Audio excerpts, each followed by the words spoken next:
What if I told you that a lot of people envy the job of flight attendants because they think that flight attendants get to travel to numerous exotic destinations for free and also meet the friendliest people from various different backgrounds? If you're shameless like me, you're probably thinking about all the money you can make and save while working at this job. And I definitely know for a fact that there's a group of people out there that think this job is a luxurious lifestyle, especially when they see flight attendants in their cutesy uniforms strutting through the airport carelessly. You might think that this might be your soundtrack. First class, up in the sky, popping champagne, living my life.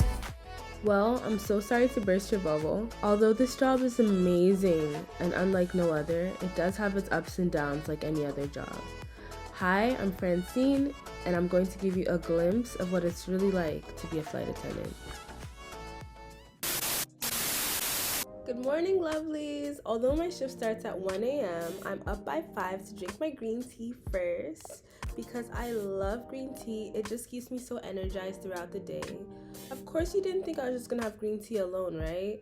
I love to also have some sourdough bread with some eggs every single morning and some yogurt and kiwi on the side. Sorry, the kiwi is kind of falling out of the bowl, and this is just a good pick-me-up. While I'm eating my breakfast, I'll usually just either journal or I will watch a YouTube video. And I love to have my vitamins during my breakfast, not usually after. Next thing I wanted to do is show you guys what it's like to pack for a 3-day layover. Here are my pink packing cubes. Obviously, I had to get it in pink, duh. These cubes have been an absolute game changer when it comes to organizing my carry-on. These are not the prettiest shoes, but they are the most comfortable shoes I've ever worn to work. I'm not even lying. These will last me about 15 hours without any pain to my feet at all. As you can see over here, you just have some Velcro instead of a buckle, which makes it really efficient when going through security so that you don't have to embarrass yourself and unbuckle for hours and hours at the security gate, like I have when I embarrassingly first started my job.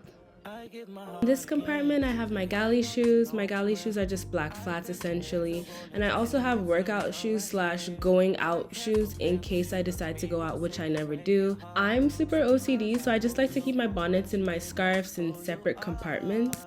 I have my handy dandy toiletry bag. My toiletry bag contains like toothbrushes, soap, cleansers, just things that I could need from time to time on a layover. Here's my makeup bag. Not much needs to be said, just makeup essentially is what I have in this bag. Yay, and last but not least, these are my indoor slippers. If you put your bare feet on hotel floors, I'm sorry, you're nasty. I'm kidding, you're not nasty, but you just shouldn't be doing that. You see me closing this suitcase with all my strength and putting my energy into it, very, very mindful, right? And next is my umbrella that nobody cares about. I just always keep an umbrella on me. I find it to be useful. Here's my J-hook. I just put my lunch bag on this usually. So today I'm wearing my work dress with my cardigan. I also have my scarf that's tied. My hair is all the way back because my hair can't be on my face if it goes past my shoulders. I also have my shoes that I'm wearing. These are just flats. And we're just deadheading today, so I'm not gonna wear my heels. So this is Francine from the future, and I realized I forgot to tell you what deadheading is. Deadheading essentially means that I am going to be flying as a passenger on another airline so that I can be transported to a different airport. Today, I'll be transported from Toronto to Thunder Bay Airport. Now that I got that explanation out the way, I can finally leave my house for the airport.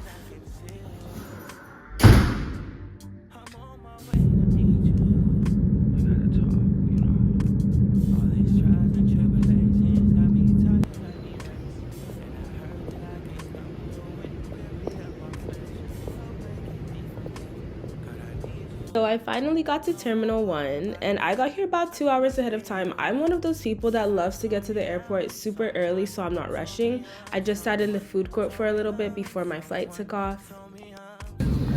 On arrival at Thunder Bay, just scattered later cloud light winds out of the west. The temperature is 7 degrees Celsius. Hoping to get. So I won't be mentioning the airline that we deadheaded with, but if you know, you know, this airline does give complimentary snacks, but they do also have a menu where everything on it is for purchase. I find this idea to be so smart because airlines can just make so much extra money and profit off of it. Did somebody say snacks? The snacks finally came, and the flight attendant was so sweet. When she found out that I was deadheading, she gave me like a bunch of extra snacks. Honestly, I was so grateful, and I just love when other flight attendants treat us so nicely. Yay, we finally touched down in Thunder Bay. This was about a 45-minute to 1 hour flight, really short. And if you can see how beautiful the view is, just look at the water, look at the land. Oh my gosh, every time I land in Thunder Bay, I'm just reminded how beautiful Canada is and how many places I have to visit because there's just so many secret beauties here. Francine, assault. Assault. Oh my god. This airport isn't bad actually.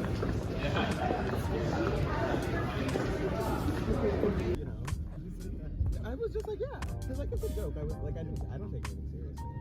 But in my mind, I'm like, well, we've been flying to Thunder Bay since the beginning of the year. We don't do it. So when you get in, the room looks like this, and this is the bed. This is the view. So pretty. And then the washroom. Looking for the lights. This is the wash.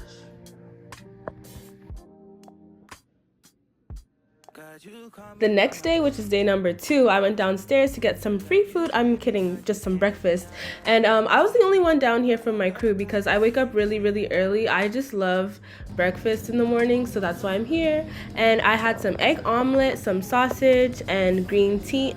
And this is just what the breakfast room looked like. I found it to be calming because no one else was here. Right after that, I decided to go to the gym because I knew if I sat down, I was not going to get a workout in. So I waited like 30 minutes and then I went to the gym. This is a small gym, but it really had everything I needed, so I didn't care. And right across from the gym is just a pool that I didn't want to go to. Maybe next time. Your credit card for deposit. I'm like, hold on a second. Lovely crew, say hi. My turn. At this point, we had just got onto the aircraft and the other crew had cleaned it, which I find to be really great. This is an 800. This is an older plane for the aviation nerds that want to know out there. This is the back alley. This is what it looks like. So over here, we have things such as juices. And we also have our kettles here. This is our mini oven that we use. And this is where we keep some of our drinks. We have granola bars on this flight. And pretzels. Join us. At this point, we got to Montreal, and we will be staying here for the night, which I love. I didn't film anything else from my shift just because I wanted to keep the privacy of myself and my passengers. We got here, and this is a private airport. I didn't mention, but this was a chartered flight that we operated. That's why we landed here. And this is really nice. I've never been inside of the lounge of a private airport. This is my first time. And we're just waiting for our Uber because we are exhausted and we can't wait to go to our hotels. This was after 12 hours of work. You know what hurt my stay at the lifestyle? And this is my Montreal hotel. This room kind of played me because there was like a whole snack bar. I thought everything was for free, but it was for purchase. And this is the rest of my room. This is the bed, which I found to be way more comfortable than my other bed in Thunder Bay. This is the washroom, which was much cleaner as well than the other hotel we stayed in. I don't know why. This was the next morning, and I'm like a free breakfast warrior. Wherever there's free breakfast, there's Francine. I got some food, I got some tea, and I was like one of the first people to get here at like 6 a.m. Oh my goodness, I'm so ashamed of myself. No, I'm not. And like a routine I always have, I went to the gym after. This was like a quarter the size of the one in Thunder Bay. It had a lot of the things I needed, so I didn't care. There was also a pool, which I didn't swim in once again. At this point, it's around 3 o'clock p.m. and we will be leaving Montreal. Instead of taking another flight back to Montreal, we will be taking a train instead. It's about 5 to 6 hours. I'm really excited because I've never taken a train this long. Say hey. Hey, Miss Carter. I'm dying. Hey. I love that. Give me some. Nah.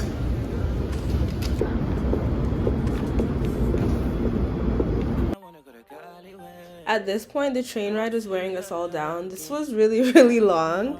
We were all so tired. I was just on my laptop. Everyone was just watching their movies or in their own zone before they passed out. We finally got to Toronto, and this is me taking an Uber home. I was exhausted at this point. Thank you so much for watching all the way to the end. Please comment, like, and subscribe. Bye!